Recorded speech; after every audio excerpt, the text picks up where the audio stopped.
this seminar, obviously on the analog playback, current manufacturing standards and opportunities. I was inspired to do this because I have seen and analyzed and measured the variation across, well, in the last year, 2001, I did a little over 80 cartridge analyses, and I'm starting to do more faster now. Come on in. I'm gonna put this here. Okay. In case you need it. Oh, yeah. And that allowed me to do a database to determine, okay, well, how far are the three alignment parameters, azimuth, rake, and zenith error, from ideal? And now I've got some averages I'll share here for the first time that I've ever shared. And then further, I've done testing of test records and have found variation in what's happening, just by testing the test records, what's happening at the lathe. All right, so let's go, yeah, let's see. Oh, okay, I don't need this. Okay, so I'm going to just start with some anatomy here first to make sure you understand what we're talking about. So these are Stylus cantilever assemblies. They're really made by three major companies worldwide. It's Geiger in Switzerland and Namiki and Ogura in Japan. Most every cartridge manufacturer purchases from them. This is what they look like. You can see the Stylus right here. Here's the cantilever. It goes into a tube of some sort, which then gets adhered to this part right here is called the coil bobbin. Now, those come square and they come in a cross as well. They perform the same function, and around that, the coil is wound, okay? And by the way, if anybody's got a question, or if I said something, a term or something they are not familiar with, stop me, yes. Could you give a quick definition of azimuth, zenith, Yes. and rake? Yeah, thank you. Good idea. So 1,000-to-1 scale of a fine line contact stylus and a horizontally modulated groove. Horizontally modulated groove is a mono signal. In a stereo record, it's the instrumentation that's right in the center of your two speakers. Same thing, it's a horizontally modulated signal. A fine line contact stylus, and go on to some pictures here, is meant to replicate the shape of a cutter head so that it follows through the groove in the same manner in which the cutter head stylus formed the groove. There's space over here if you'd like to come in. There's a chair right here too. And we can pull up more chairs. There's a chair right here, you know? And then let me just pull out another chair. So the, let's see. I'm good, don't worry. I'm fine, relax. All right, we'll figure it out. So, so here are the axes then. There are three axes that you need to optimize in order to get the most from the groove. Here's the groove pointing at you. So azimuth is this angle, this axis. Now, you will see if you come to my seminars later on, ideal azimuth angle has nothing to do with the relationship of the stylus with the groove. It's actually the coil in the groove. You can ride like this in the groove at an angle, and that's your ideal azimuth angle, because it has no relationship to this stylus. It's the coil assembly and the groove walls. Then there's rake. Rake is the orthogonal relationship, okay? There's seats here and a seat here. And then there's zenith. Zenith is this twisting, okay? And this is why we align our cantilever. Our cantilever is when we align our cantilever on a protractor, what we're trusting is that this contact edge here is perpendicular to the cantilever. You'll see why that's not reliable in a little bit. So because we can't see this edge, it's very difficult to image. The microscope I had to purchase in order to image and measure this costs more than my car. So what we have to use a proxy to align for this axis, and that proxy is the cantilever. That's all we got. All right. So coil former. All right. So first, a little bit of stylus anatomy before we go any further.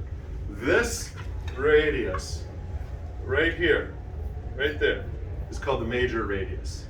And the reason the major radius exists is so that when you do tilt on your azimuth axis, there's some forgiveness. You can ride the groove at an angle, and it's just fine because of that radius. Then there is, and this is looking at the stylus from head on. So if you're standing in the groove looking at the cartridge straight in front of you, you're looking at it head on. Now looking at it from the side, you can see the minor radius. You see that? This is on a fine line contact stylus, and that's this part right here, this ridge. That's 2.5 to 5 microns. Now, for reference, a human hair is 100 microns in diameter. All right, maybe a Nordic hair from Scandinavia is maybe 70 microns or finer hair, but about 100 microns. So that's how tiny that is. A micron is 1,000th of a millimeter. Okay.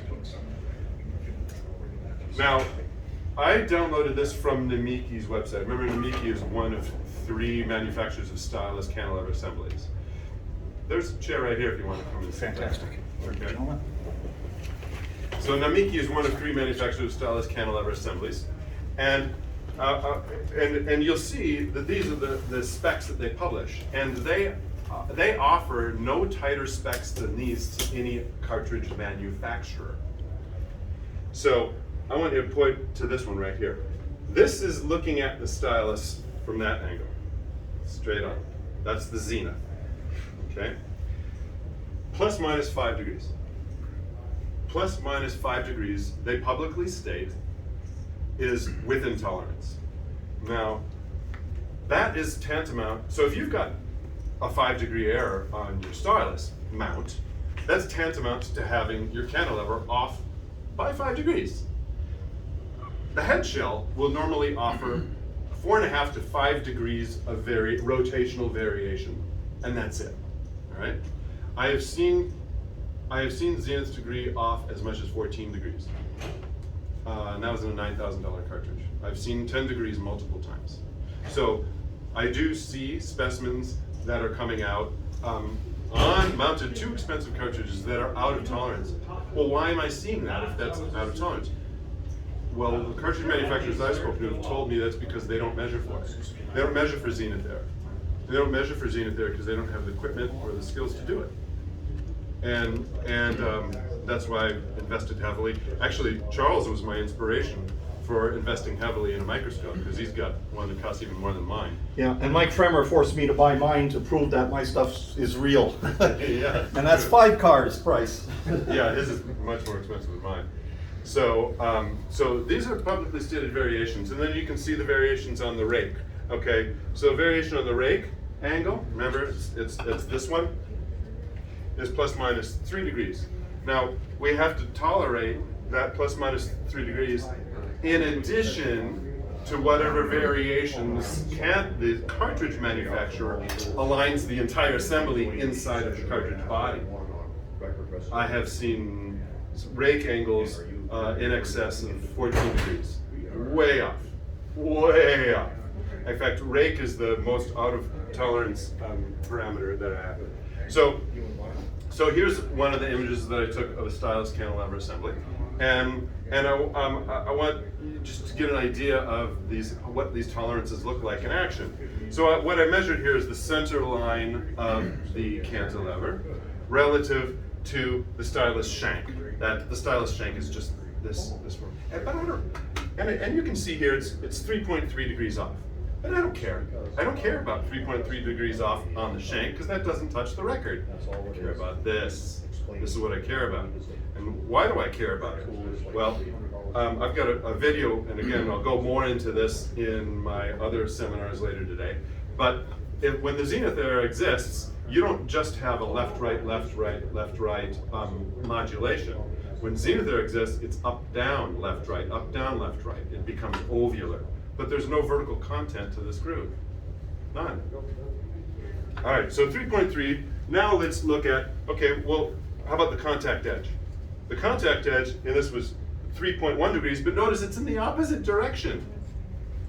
Look at this closely. It's in the opposite direction. So this is, as you can see, it's skewing counterclockwise. In here, the shank is skewing clockwise. Well, what does that tell me? It tells me that there is a 7-degree error with how this was ground. This was ground at a 7-degree error. So you've got this orthogonal structure here, nice and square, but the contact edge, the part that actually reads the grooves, is 7 degrees off. Well, that's the part that the cartridge manufacturers definitely can't see. This is the tough part to image. They can see the shank, that's easier to align, but they can't see that because they don't have they haven't implemented the equipment yet. I'm talking to more than one about putting in a microscopy program for them so they can start doing that. But as far as they're concerned, and I know this from experience, having sent them back, when I first started seeing zenith error at 4 degrees, I sent it back to them. I said, fix it, get a different Stylus cantilever assembly. They sent it back to me. I said, no, it's within spec. How did they know that? They had to send it to the manufacturer of the Stylus cantilever assembly, right? And, well, they're right, I had no claim, right?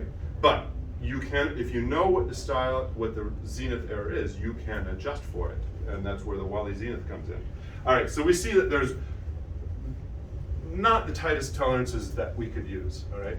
Now, so I took the last 81 cartridges that I analyzed. People send me their cartridges to analyze for your cartridges required azimuth angle, rake correction, and zenith error. And then I send it back to you with a shim that corrects for your azimuth and your rake perfectly, assuming a perfectly leveled head shell, which you use the Wally reference for that. And then with the Wally zenith, you can align for the zenith error. Okay. And so of 81 cartridges, here's the average. These are the average corrections. So rake, 3.4 degrees off, on average. Azimuth, 1.1. Now 1.1 degrees on the azimuth is very big. Most of you guys can easily hear a 1/4 degree of a change in azimuth angle. What does that change? It changes the crosstalk, the stereo separation. Okay, and then the average zenith error 2.2, that I've seen as much as 14, as I mentioned, 16, as I mentioned before, right? So when these errors, now 3.4 degrees on the rake, I don't know of any tone arm that will go down or up enough to adjust for all of it. And by the way, these are dynamic rake. I don't do static rake, I do dynamic rake, meaning when the stylus is under friction from a moving record. That's what I care about, right? So most tone arms can't correct that. On a 9-inch tone arm, that's about 16 millimeters. That's more than a 1/2 inch. It's probably 5/8 of an inch. Most of them can't go down that far or up that far without causing a problem. And then so there's any questions so far? Okay. So test records. For those of you who watch my videos, you'll know that I do not like multivariate tests. And a multivariate test is any test that you're taking a stylus, you're scraping it through a test track on a test record, and taking an electrical signal in order to try to determine one parameter. I don't care which parameter. I don't like them for several reasons. One, you're trusting that the cutter head stylus was aligned properly on the cutter head, all right? And two, any on a multivariate test, most of the other parameters will affect the results that you get. So I know for a fact that if your zenith error is off when you're testing for azimuth, maximum stair separation, that is crosstalk, you'll get different readings than if you correct for your zenith error. You will get different readings. That's the multivariate approach that I try to avoid. That's why we like to inspect things whenever possible directly, right? Using microscopy, ideally. In the case of azimuth, there's no way to inspect for the alignment of that coil bobbin. You have to inspect electrically, unfortunately. So what I did, I've got 9 test records with a 1,000 hertz signal, left, right. how variant are they? Where would they each have me set my angle? And because I got the Wally reference, I can measure the angles to within better than a 1/4 degree accuracy. What I found is that I was 8 test records at the time. There was almost a 1 1/4 degree difference between the far end of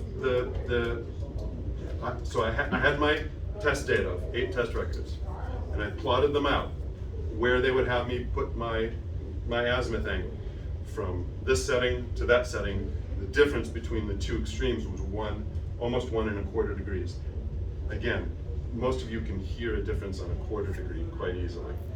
That's a big difference, a very big difference, and that's unacceptable. And what that points to is that the care with that is being taken, or the lack thereof that is being taken at the cutter head to align with that stylus, the cutter head stylus, isn't what it could be, what it should be, right?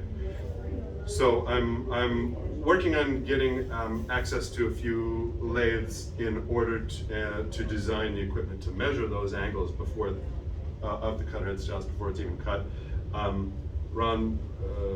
Joe Harley sent me some used styli to analyze, so that's down the road. But for now, we need to know that there's a lot of variation in how records are cut with respect to the cutter head stylus. And of course, our own cartridges, how are they built? How tight are those tolerances? I don't want to suggest for a moment that if you have a stylus cantilever assembly that is out of perfect alignment, you can still get great sound. It's not going to sound like mistracking. That's a misnomer, and I'll go into that in my other, I think the second, the last seminar I'll do today. But you'll get less of everything, and it's a mechanical certainty. You'll get less of everything from the groove. It's a mechanical certainty. I mean, you come and play with this and change the zenith and try to go through this. You'll see it for yourself, right? So the test tracks, you've all seen the anti-skating test tracks. Please don't use them. Please, dear God, don't use them. What they're doing is they're going a very high modulation groove, and then you're supposed to listen for, all right, when does the distortion, the mistracking, appear centrally between the two speakers, and then your anti-skating is set properly. Well, the significant problem with that, besides the question of whether the cutter head was aligned properly, is that the modulation that it takes to cause most of our stylus cantilever assemblies to mistrack is so far and above what we would ever play musically, that what you've done in order to perfect your anti-skate setting, you've way overdone it. And now when you're playing music, normally, you're going to have a very heavy anti-skate setting, which does several things. Besides cause uneven wear on your stylus and your grooves, it's also going to cause, and I've got a video, again, on another later demonstration today, it actually changes your cantilever angle. And I got a demonstration of that later on. So whenever I see, and I like to measure the amplitude of test trackers to see, are these test tracks even within reason what we normally play on my musical records? As if they're not. They are causing other issues. A very high amplitude groove is going to increase skating forces, which is going to increase the pressure with which the tone arm wants to move inward, right? It's a bit of a, unfortunately, it's a bit of a mess, but it doesn't need to be. Any questions? Yeah. The deflection on the bass